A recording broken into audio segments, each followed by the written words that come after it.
When I was a kid, I never understood how there's so many homeless people. I never understood that. My dad's always like, oh, because they're lazy. They didn't work hard.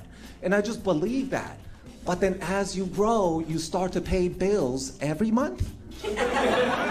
Not 1 month off. Everybody just doing this every single month. And then your perspective change. Now I'm like, how is there not more homeless people?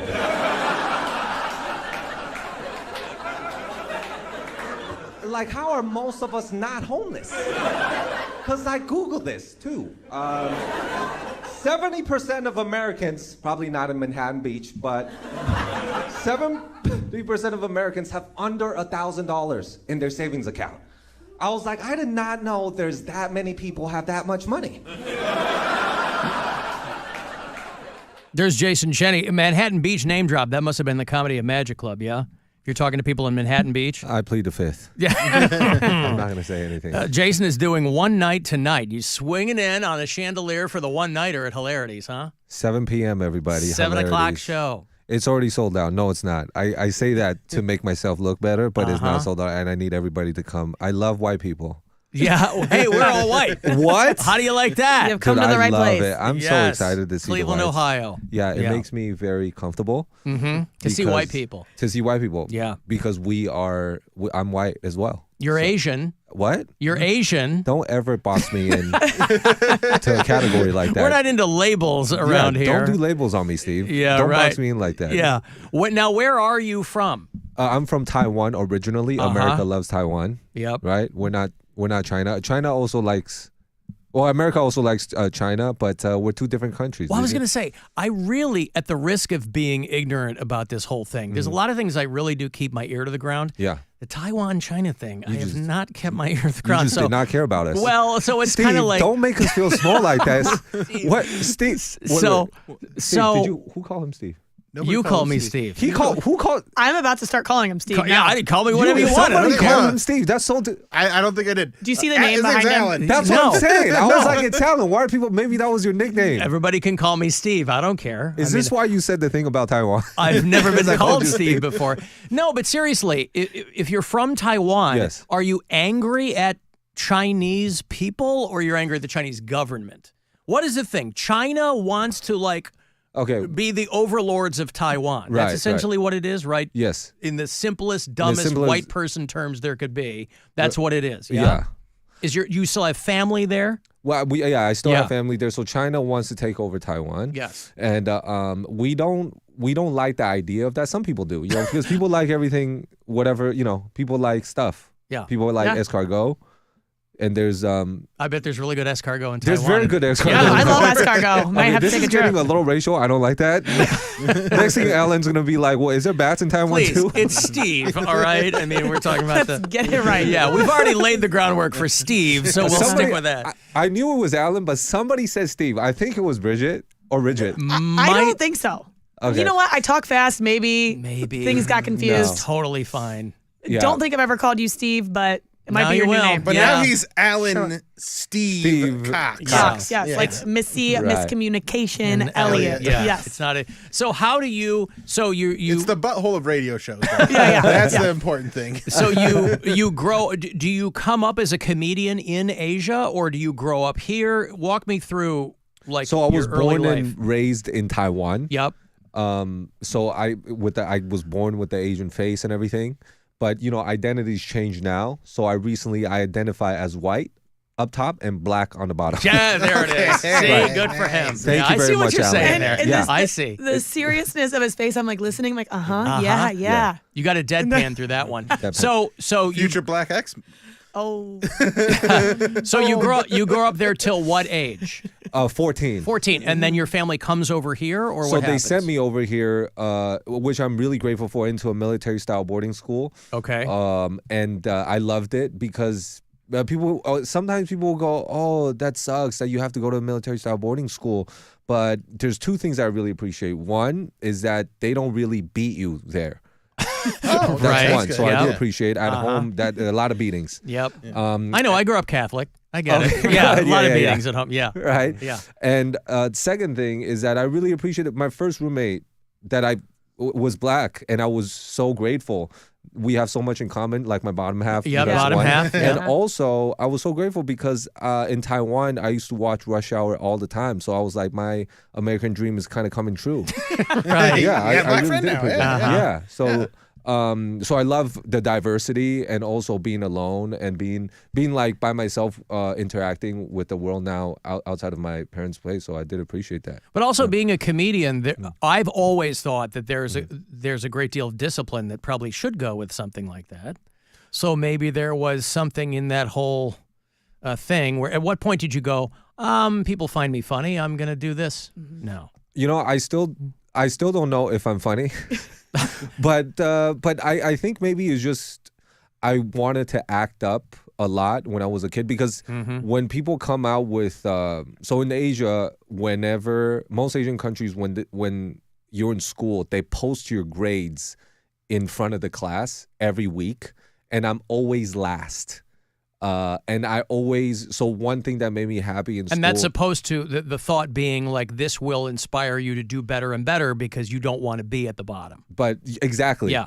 Because it's so shameful. Yeah. Like, as you know, academics is really big in Asia. Yeah. But I just kind of accepted my faith. I go, this is where I am.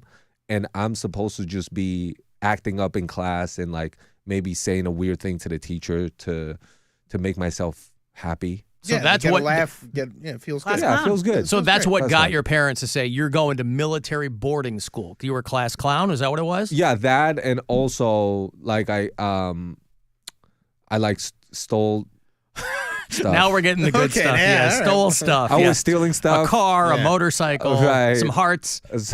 No hearts. Oh, okay. Like, listen, wish. you can't have it all. I wish. So Yeah, I know. he's like, Yeah, like, you at can least I'm have the funny. hearts. Yeah. Yeah, you can have the hearts. You know, the motorcycle would be nice. Yeah. Yeah, and then because of that, I came over. They sent me over, and I was really grateful. Well, but once you get over here, you're probably like, this is great. Yeah, I like exactly. this place, right? Yes. But did your family expect you after you went through that to move back to Taiwan?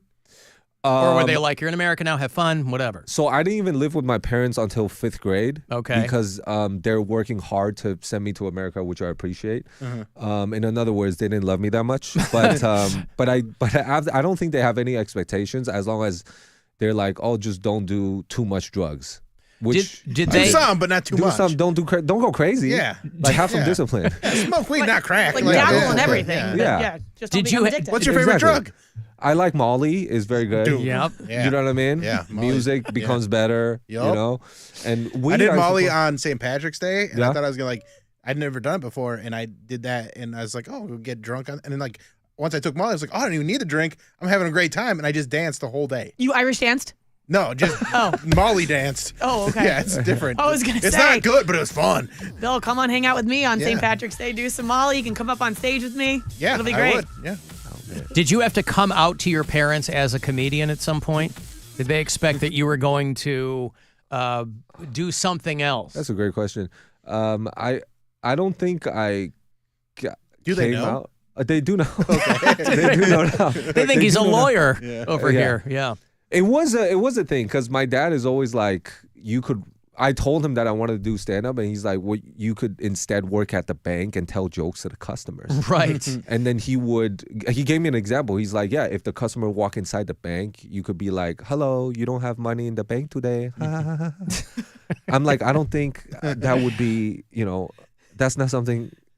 He would just always give me examples to steer me away from Yes. stand up. Yeah. But I really like just going on stage and talking about my pee-pee instead. Dude, it's the best life. It's so good. It's so good. Yeah. Yeah. So when Take did you Molly, talk when, about your pee-pee. when did Get paid. you when did you start to kind of Elevate. people take Take a little bit of a thing. well, like when did you start to feel like some things were happening? I feel like for anything, I feel like every year if you have a little bit of improvement, either on selling a little more tickets, Yeah, or yeah. like because you have to. I feel like you have to. If you have any sort of improvement, you got to celebrate the small wins because when I was young, you don't celebrate anything. You shouldn't, because if you celebrate, then you're not aspire to do more. Like the first time ever. So it's supposed to be like in order for you to focus on the important things, there's like this absence of joy and celebration. Yeah. Which seems weird because there's so much pomp and celebration in Asian culture. Yeah, but I think it's because nobody gave them permission to celebrate. Is that what it is? Yeah, so then whenever they're like, okay, once a year we'll do a celebration and we'll allow everybody to celebrate now. So even that is a chore. It's like a purge celebration. It's a purge celebration. Yeah, you get it all out one year. One year and then one day of the year, and then go back into go the back to work. dungeon. Yeah, And go back to work. Yeah, so that's yeah. So is there a difference? Because I'm sure it's a conversation that you've had, if not as part of your act, but with people. Is there a difference in talking to other Asian people? I think some people think that everybody of one type all gets along, and nothing could be further from the truth. I mean, there's Korean people who hate Japanese people and things like We're that. the most racist people. Asians in general. Yeah, when people are like, "Oh, America's racist," it's like, trust me, you guys are not even, not even close. Yeah, right. Another thing you guys excel at instead over us. Racism. Yeah, right, racism. Institutional Yeah, racism. Right. Yeah. Yeah. There's a lot of. I'm sure you know, Alan. Steve? Well, Steve. Yeah, whatever it is. Yeah, it's all good. It's just that it probably, if you talk to people who are Asian but born here, Right. they have a different perspective on things when you're like, well, I was born and raised in Taiwan. I feel like they think they're better, or maybe Is that what it is? Maybe, you know, they're like, because when I immigrated here, when I try to hang out with the Asians who are born here, Yeah. I feel like they're like, okay, well, what are you? You're not us, though. You know what I mean? Yeah, but also it always seems they're like grandfathered in, and they're Yeah, like, they're grandfathered in. you gotta.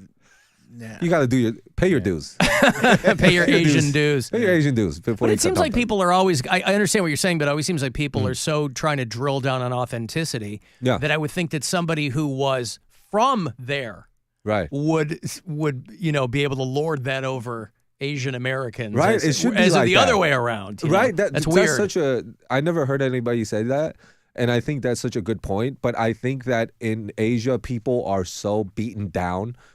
Like, don't ever boast. Don't ever be proud for anything. Right. That when we came over here, like anywhere you go, I don't think it's just like, don't think that you're deserving of anything. Right. Like, don't even. Yeah. And then you get to America, and you're like, we deserve everything. All right. There's the entitlement here is very different than, because I think the same thing, England, Ireland, I feel like that's like the same attitude that a lot of people have, where it's like, oh, you don't brag about stuff, you don't talk about, you don't show off or anything like that. Then you get to America, and it's like, even if you don't, you act like you have it when you don't. Right. You act like that. And then people like minorities or people who aren't used to that, now instead of us going like, oh, we deserve it, we're like, well, what can I do to deserve that? Yeah. Do you know what I mean? So we would never feel deserving. Especially kids of immigrant This parents. is kind of a bummer. No, but especially But you do deserve it. like kids of immigrant parents who live here, where the parents are still, everybody's living here, but the parents are still kind of living like they did back wherever home was. Oh, totally. And the kid is like desperate to break out. Right. They're like, I want to be more, as American as whatever else. you Yeah. know? And so that's got to be tough too. I was watching a thing the other night, and that was because a friend of mine she's from this very, very strict, like, Indian family. Oh, right? yeah. It's like, man, that just trying to break out of that Breaking takes a lot of work. Yeah, to break out of the tradition of, like, my dad tried to headbutt me 4 months ago. Yeah, He tried to headbutt He tried to you. headbutt me. Yeah. He tried to punch me. And he's like 69. Yeah. He tried to punch me. You know what I mean? Yeah. At first, I thought you said he was 6'9". I was like, this guy's he's fighting every stereotype. He's 69 years old. Right. Yeah. I love that you said he tried, so he failed. Yeah. You're right. I mean, if he would succeed, I would have to rethink my my whole existence. You can't dodge a 69-year-old. Yeah, That's crazy. Yeah. But he tried to punch me, and then I grabbed his arms, and he tried to headbutt me. Were you guys like goofing around, or was No, this a no, this is full-on not a thing? goof. This is a full-on thing. What precipitated this? Why was he taking swings at you? I don't. like It's you and just Vanilla Ice. generational. His Wow, trauma. yeah, I think it's okay. just his trauma that he never had to come out. Well, he's making up for lost time. He sent you to military school. They weren't beating you up there, so Yeah. he's like, I get some licks in. So it's See if he got his money's worth. Right. It's out of guilt, probably. Yeah. But you have siblings? I have a younger sister. And is she over here or she's over there? She's over here. She's married now. And have a kid, and they love her, and she always get the better treatment, which I'm never jealous of.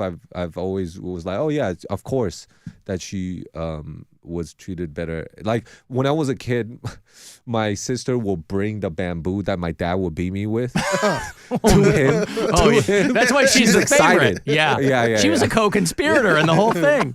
I was just following orders. Right. Oh, that sucks. Jason Cheny is doing one show tonight at Hilarities. It is a 7 o'clock show. Doors at 6:15. Yes. If you don't see him tonight, you'll beat yourself with a bamboo cane. And 2, I'm not very good at indexing. We never know when you're coming back, so they might not get a chance to see you again. I try to come back. Yeah, exactly. You might never see me because because we're the butthole of the world. Is that why? You might have been headbutted to death. All right. So we see you next time. Well, it's nice to meet you. Thank you. Really we're good done. To meet you. Yeah, we're done. Oh, thank you so much for having me. Thanks for coming in, Alan. I really appreciate it. Steve, please. It's Bill, Steve. My friends call me Steve. I really appreciate it. Absolutely. Please. Have a good time over there. Thank you very much. All right, we're going to take a break here. 35192 on a text for anything else, and we'll be back. The Alan Cox Show on 100.7 WMMS and everywhere you go on our free iHeartRadio app. This weekend, the Buzzard backs up to the 90s.